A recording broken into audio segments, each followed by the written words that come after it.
सच्चिदानन्दरूपाय विश्वोत्पत्यादिहेतवे तापत्रयविनाशाय श्रीकृष्णाय वयं नुमः। हरे कृष्ण कृष्ण कृष्ण हरे हरे, हरे राम राम राम हरे हरे। कृष्णं नारायणं वन्दे, कृष्णं वन्दे व्रजप्रियं, कृष्णं द्वैपायनौ वन्दे, कृष्णं वन्दे पृथासुतम्। यदेशमायाविखण्डितेन्द्रियम् अव्रीडभावस्मितविभ्रमद्भुवा त्वयोपसृष्टो भगवान् मनोभवः प्रबादते थानुग्रहाण शोभने।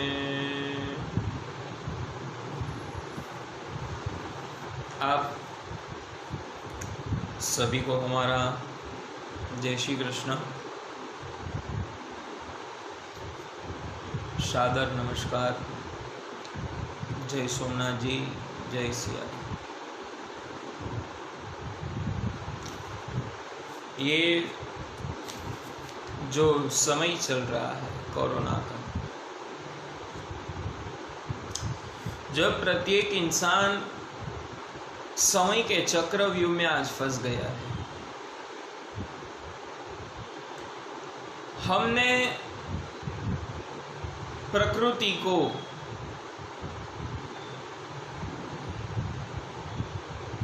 बहुत सताया। ये जो भी सारे जीव है, प्राणी है, पशु है, पक्षी है, वनस्पति है, सभी माता प्रकृति के ही पुत्र है। हम भी प्रकृति के पुत्र हैं। और इंसान के मन में कहीं ना कहीं ऐसा भाव जागृत हुआ कि अरे मैं तो भगवान से भी ऊपर हूं।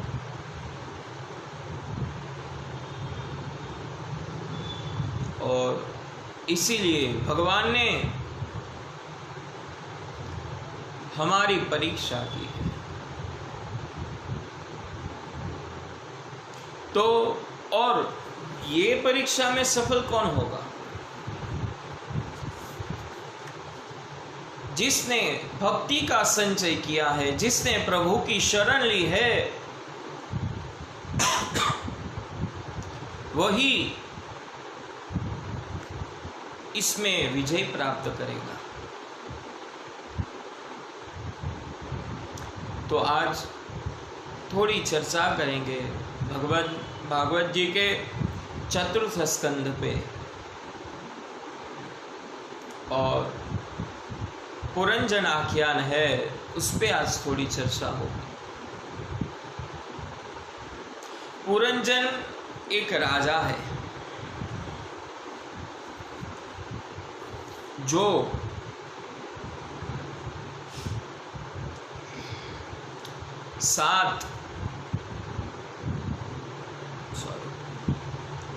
पुरंजन एक राजा है जो हम सभी पुरंजन हैं। और सभी में एक पुरंजनी है। पुरंजनी यानी अपनी बुद्धि, और पुरंजन यानी अपना जो ये स्वयं जीव है वो पुरंजन है।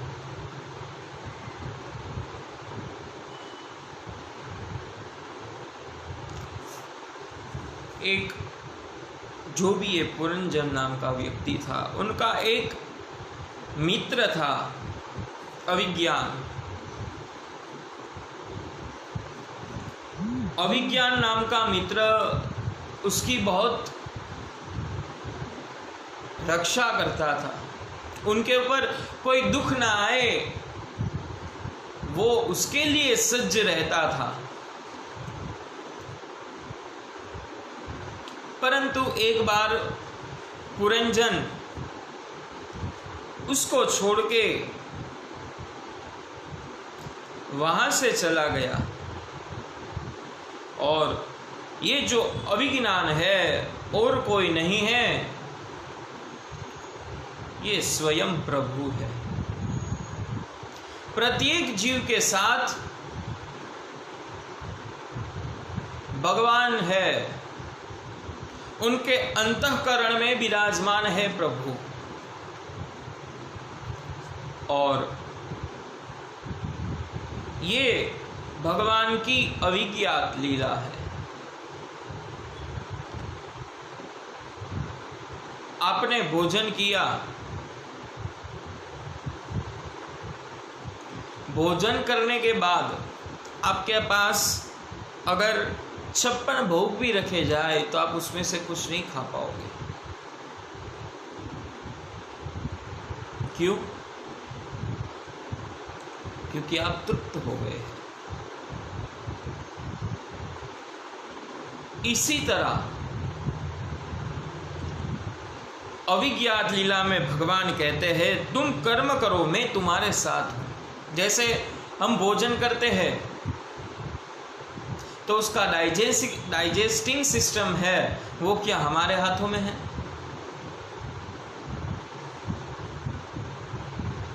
भगवान कहते हैं इंसान है वो मात्र निमित्त है और भोजन को पचाने वाला भी वही है। पचान्यन्नम चतुर्विधम, पचाने वाला भी वही है। देखो, सभी के शरीर के अंदर प्रभु अग्नि स्वरूप धारण करके बैठे हैं। जो भी आप खाओगे वो अपने जठराग्नि तक पहुंचेगा और फिर वहां से उसका संचय शुरू होगा।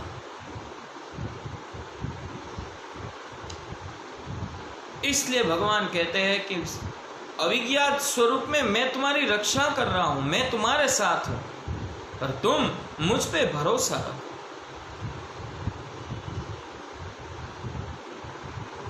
तब पुरंजन एक बार घूमते घूमते ये संसार में, क्योंकि जीव है वो कभी कहीं एक जगह पे रुकने वाला नहीं है, उनको एक 9 दरवाजे वाली नगरी मिली और वो नगरी का नाम तो कुछ नहीं था, पर हम अगर आध्यात्मिक तरीके से देखें तो हमारे शरीर में 9 छिद्र है।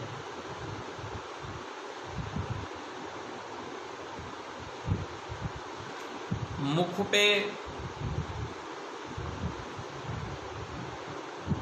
5 है, गुह्य स्थान और उसके आगे सब मिला के 9 छिद्र है अपने शरीर में। ये जो भी छिद्र है उसमें से अपना प्राणवायु भी निकल सकता है। और ये 9 द्वार वाली जो नगरी थी, पुरंजन वहां पे घूमते घूमते उनके पास आ गया। फिर वो स्त्री दिखने में बहुत सुंदर थी, तो पुरंजन का मन वहां पे लालच में आ गया। स्त्री ने पुरंजन को पूछा, अरे आप कहाँ से आ रहे हैं, आप कितने सुंदर है। क्योंकि बुद्धि का तो कार्य ही है लालच देना। और पुरंजन ने उसको पूछा कि अरे तुम्हारा नाम क्या है, वो तो हमें बताओ। परंतु प्रत्युत्तर में उन्होंने इतना कहा कि मेरा नाम जानने की आवश्यकता नहीं है, परंतु अगर तुम्हें सुखी होना है तो मैं तुम्हें सुखी कर सकती हूँ, पर कैसे वो मुझे मत पूछना। तभी पुरंजन ने उसके साथ शादी कर ली और वो स्त्री और कोई नहीं थी, वो बुद्धि थी। देखिए आजकल भी हम समाज में बहुत देख रहे हैं कि वर्ण व्यवस्था के जैसा कुछ रहा नहीं है। और जो ये अंतरजातीय विवाह है,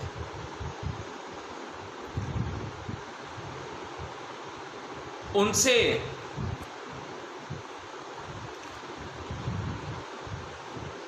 जब तक वो नहीं होगा तब तक वर्ण शंकर की ही प्राप्त होगी। भागवत जी में वर्ण शंकर के लक्षण महात्म्य में ही दिए गए हैं। कभी शमय की प्राप्ति हो तो धुंधुकारी की जैसे हमने वो बात की थी, वो एक बार वापस सुन लीजिएगा। वो सारे ही जो कर्म करता था वो वर्ण शंकर के कर्म है।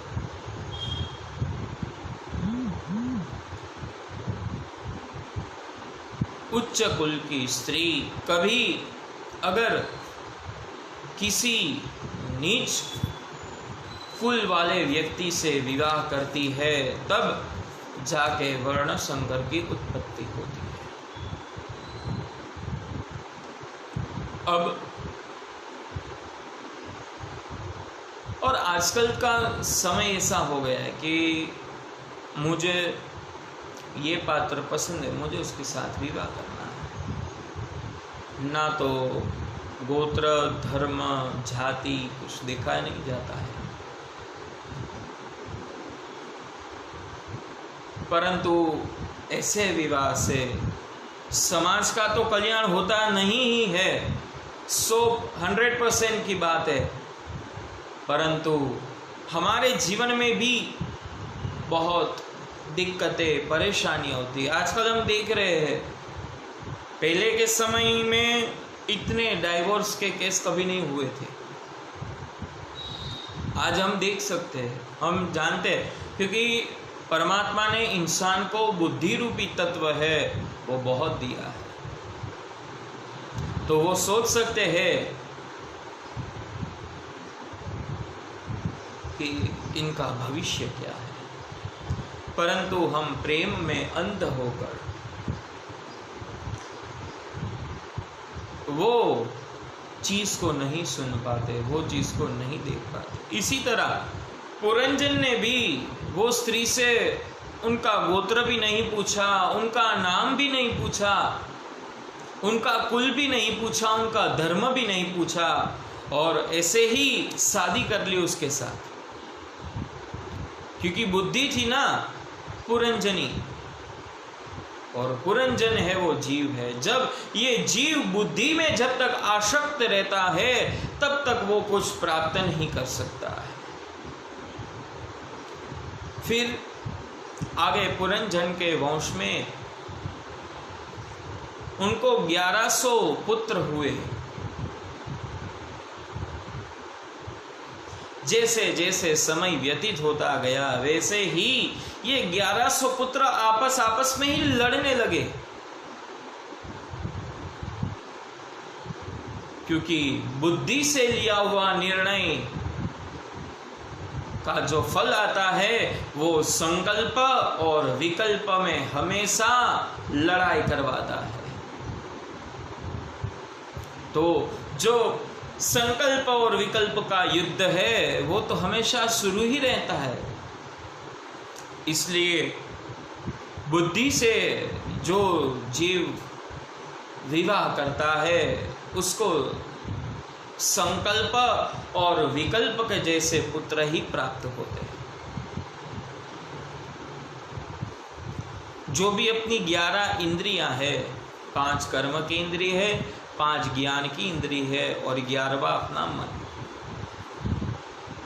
ये जो 11 इंद्रिय है उनके स्वरूप ये 1100 पुत्र उसको प्राप्त हुए थे। अब 1100 पुत्र प्राप्त हो गए। समय आगे व्यतीत हुआ। मृत्यु की जो पुत्री थी जरा, उसके साथ कोई विवाह नहीं करता है। सुना है कभी किसी ने जरा के साथ विवाह किया? परंतु जरा पुरंजन को लिपट गई और कहा कि मुझे तुमसे विवाह ही करना है, क्योंकि जरा जो जीव बुद्धि में यानी कि पुरंजनी में आसक्ति रखता है उसको एक ना एक दिन जरा ही प्राप्त होती है। तो उनको भी जरा प्राप्त हुई। अब कोई मार्ग नहीं था तो जरा के साथ भी उसको विवाह करना पड़ा।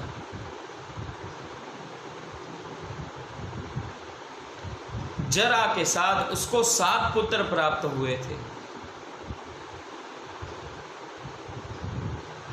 अब आगे जैसे जैसे वंश बढ़ता गया, समय व्यतीत होता गया है, उसी तरह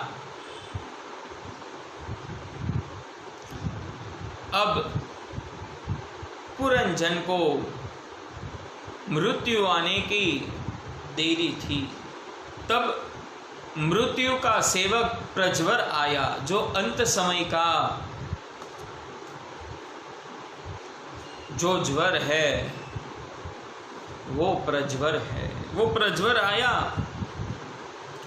और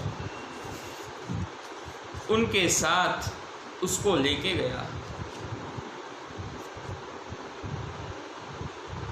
प्रज्वर ने आने के बाद थोड़े ही क्षणों में पुरंजन की मृत्यु हो गई, परंतु अंत समय में उसकी आसक्ति स्त्री में रह गई थी। तो अगले जन्म में वो मगध में राजा के परिवार में पुत्री के स्वरूप जन्मा था।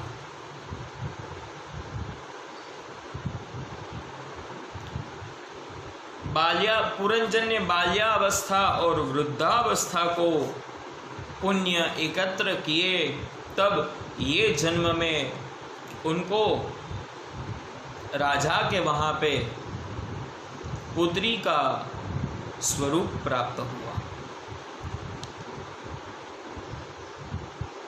समय जैसे व्यतीत होता गया वैसे ही पुरंजन का जो दूसरा जन्म था राजकुमारी का, उसका विवाह द्रविड़ देश के राजा पांड्य के साथ हुआ था।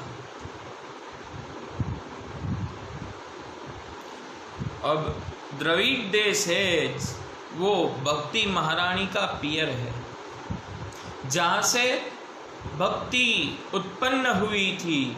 उत्पन्ना द्रविड़ा देश है, जो भक्ति है वो उत्पन्न द्रविड़ देश में हुई थी। अब ये जो पुरंजन है उसका दूसरा जन्म जो राजकुमारी है, वो राजकुमारी अब वहां पे रहने लगी है।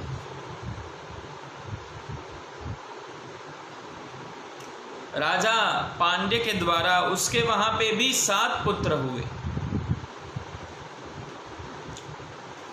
जैसे जो हम प्रकार की 7 प्रकार की भक्ति है, वैसे तो भक्ति के 9 प्रकार है, परंतु यहाँ पे 7 पुत्र के स्वरूप में उसको भक्ति प्राप्त हुई थी।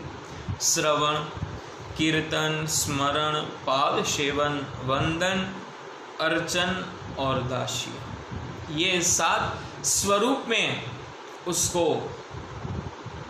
पुत्र प्राप्त हुए थे। पुरंजन का जो दूसरा जन्म राजकुमारी था, उनको बहुत सुख था, प्रभु की भक्ति थी, मात्र और मात्र विषय भोग में उसका मन नहीं था, परंतु जो भी वासनाएं थी, वासना के भंवरों में से वो मुक्त थी। और वापस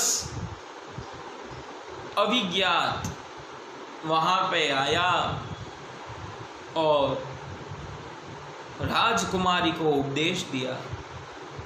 कहा, राजकुमारी, आप पूर्व जन्म में मेरे मित्र पुरंजन थी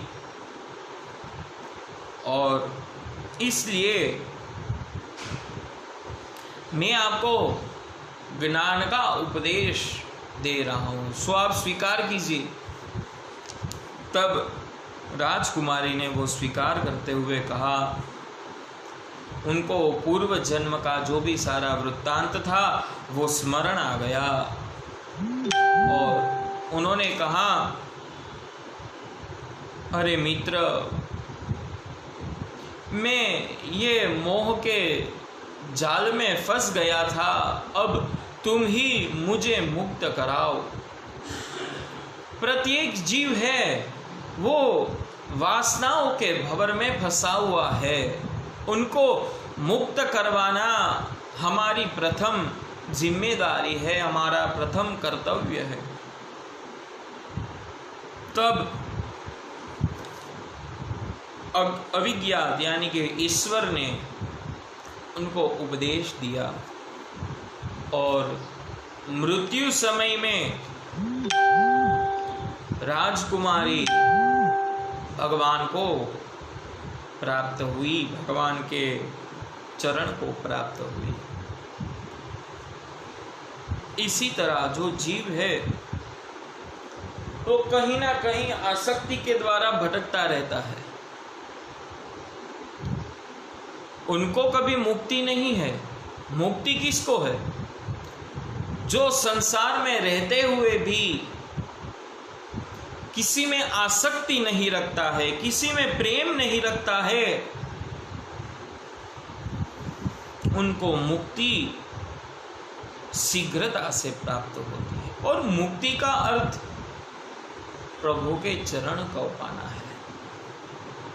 मुक्ति का अर्थ ये नहीं है कि हमें सब छोड़ देना है, परंतु अंत समय हमारा जब आए तो वो समय है वो शांति से कट जाए। बस वही सच्चा भक्त है जिसकी मृत्यु एकदम शांति से प्राप्त हो, अंत में किसी भी प्रकार की पीड़ा ना झेलनी पड़े, वही सच्ची मृत्यु है। तो इसी के साथ आज का जो ये पुरंजन आख्यान है उसको यहाँ पे विराम देते हैं और कल वापस इसी समय कुछ न कुछ भगवत चर्चा के लिए एकत्र होंगे। तब तक के लिए आप सभी को हमारा सादर जय श्री कृष्ण, जय सोमनाथ जी, जय सिया राम। सभी अपने अपने घरों में रहिए, खुश रहिए। जो भी अब छोटा मोटा लॉकडाउन है उसका पालन कीजिए और सरकार के जो भी रूल्स और रेगुलेशंस है उसका पालन कीजिए। आप सभी को जय सोमनाथ अस्तु।